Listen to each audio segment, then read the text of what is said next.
मेरा नाम आर्यन है। मैं आपको आज सौर मंडल में पाई जाने वाली गैसों के बारे में बताऊँ। जो हमारा सूरज है उसके अंदर मुख्य रूप से हाइड्रोजन और हीलियम गैस पाई जाती है, पर जो हमारा सूरज का केंद्रक है उसमें जो हाइड्रोजन गैस होती है वो ऊर्जा में बदल जाती है। और जो ये हमारे विशाल सबसे बड़े ग्रह हैं, बृहस्पति है, अरुण है, वरुण है, इनके अंदर भी हाइड्रोजन और हीलियम गैस पाई जाती है। और जो हमारा ये जो सूरज के अंदर गैस है लगभग 70% हाइड्रोजन गैस है और 28% हीलियम गैस है और 2% में बाकी सब गैसें आ जाए। लेकिन जो हमारी पृथ्वी है उसके अंदर भी बहुत सी गैसें हैं। नाइट्रोजन है, कार्बन है, ऑक्सीजन है, हाइड्रोजन है।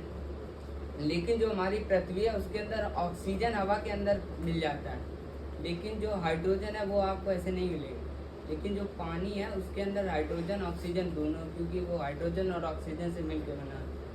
और जो ये ब्रह्मांड में खाली जगह है वहाँ पे भी गैसें हैं, वो बस हैं पर कर कुछ नहीं है। लेकिन कभी कभी ऐसा होता है वो जो गैसें होती है वो घूमते घूमते पास में आने लगती है, फिर वो घूमते घूमते और पास में आने लगती है, फिर वो एक दूसरे को अपनी तरफ अट्रैक्ट करने लगती है। और जैसे दुनिया में कोई भी चीज़ हो वो एक दूसरे को अट्रैक्ट करेगी। जैसे हम एक पेड़ को ले रहे, जब उससे एक पत्ता उगता है वो ज़मीन पे आता है। वो ज़मीन पे इसलिए आता है क्योंकि धरती उसको अपनी तरफ अट्रैक्ट कर रही, इसलिए वो ज़मीन पे आए। जब तक कि वो पत्ता पेड़ पे था तब तक कि पेड़ उसको बड़ी मजबूती से पकड़े था, इस वजह से वो पेड़ का पत्ता धरती पे नहीं। वैसे ही हाइड्रोजन गैस है जो वो घूमते घूमते पास में आने लगती, फिर वो इतना पास में आ जाती कि वो गर्म होने लगती है, फिर वो ज़्यादा गर्म। जैसे अपना 450 करोड़ खरब साल पहले अपना जो सूरज बना था उससे पहले वो भी फैला था। इसके आगे आपको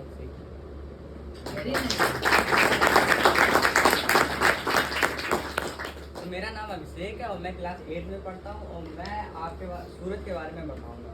तो मान लिया कि ये सूरज है और इसका जन्म 4.5 बरस साल पहले हुआ था। और जो इसके सूरज के जो कोर का जो तापमान है वो लगभग 1.5 करोड़ डिग्री सेल्सियस तक है, पर इसके कोर का तापमान 1.5 करोड़ सेल्सियस तक है, पर जो इसके किनारे का है वो लगभग 5500 डिग्री सेल्सियस तक है। और जब इतना अधिक तापमान इसमें हो जाता है तो जो उसमें हाइड्रोजन गैस होती है वो आपस में मिलकर हीलियम बनाने लगती है और इस प्रक्रिया के दौरान इसमें से एक एनर्जी निकलती है और ये प्रक्रिया बहुत ही जल्दी होती है। अब सौर मंडल में जितने भी बड़े बड़े तारे हैं उनमें ये प्रक्रिया बहुत ही जल्दी होती है और ये प्रक्रिया अपने सूरज में भी होने वाली है। तो इसका मतलब ये है कि जैसे हाइड्रोजन गैस जो है वो आपस में मिलकर हीलियम बनाती है, तो जब इसका सारा हाइड्रोजन खत्म हो जाएगा तो जो हीलियम है ये जुड़कर भी कार्बन बनाने लगेंगे। तो ऐसा होगा अपने सूरज में भी, ऐसा होगा लगभग 5 अरब साल बाद। ये जो अभी इतना तेज चमकता है ये चमकना बंद हो जाएगा।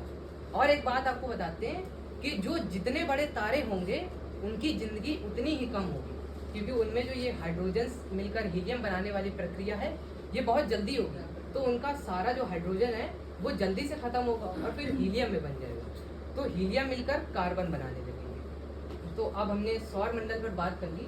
तो जो हमारा सूरज है वो पृथ्वी पर प्रकृति में ऊर्जा का सबसे बड़ा स्रोत है और जो सूर्य है वो सौर मंडल का केंद्र भी है।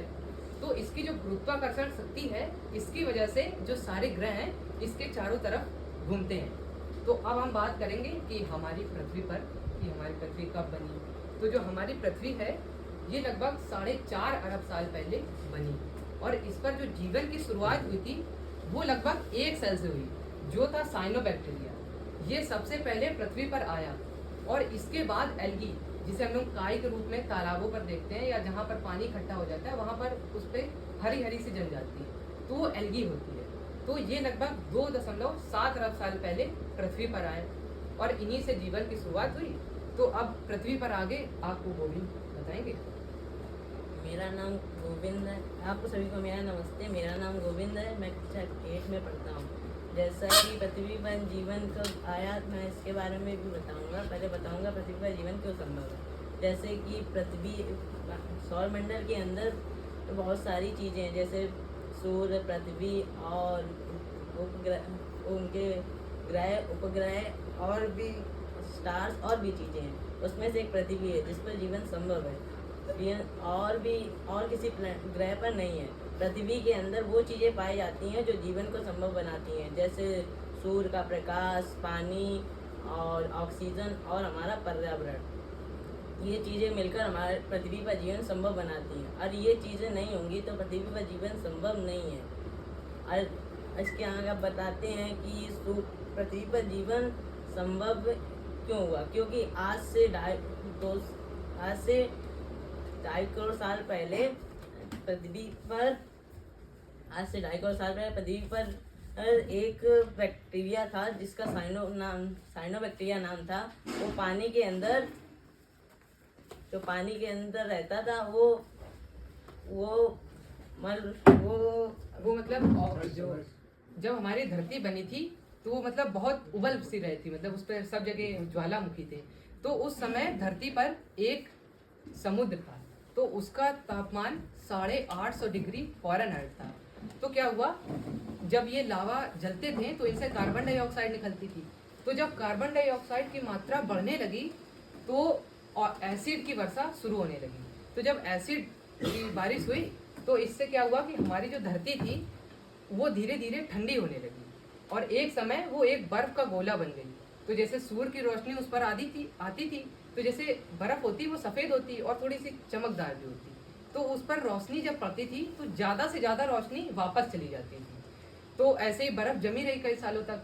तो ज्वालामुखी जो थे उनको मतलब फूटने की कहीं जगह नहीं मिल रही थी, तो वो फिर से फूटना शुरू हुए। तो ऐसे ही फिर कार्बन डाइऑक्साइड बढ़ी और जैसे लावा निकला तो वैसे वैसे धीरे धीरे जो बर्फ थी वो पिघलना शुरू हुई। और उस समय मतलब हमारे जो पृथ्वी है इस पर कोई वायुमंडल नहीं था। तो जो उल्का पिंड थे एस्ट्रॉइड, वो बाहर से आकर हमारी धरती पर गिरते थे। तो उनमें कुछ में मिनरल्स होता था, कुछ में पानी होता था और नमक होता था।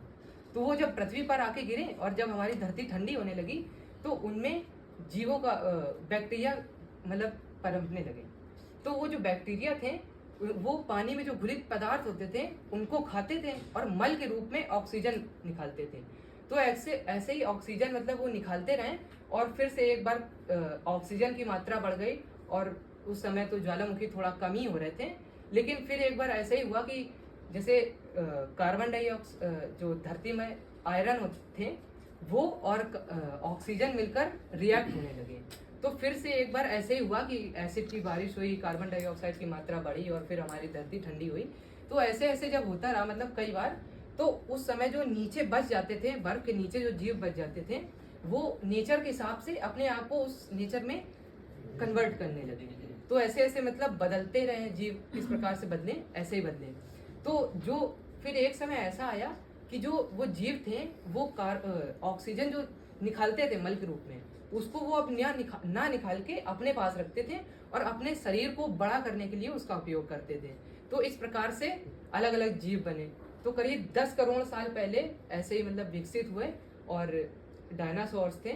तो आगे आपको गोविंद जी बताएंगे कि पृथ्वी पर किस प्रकार से प्रदूषण, जैसे कि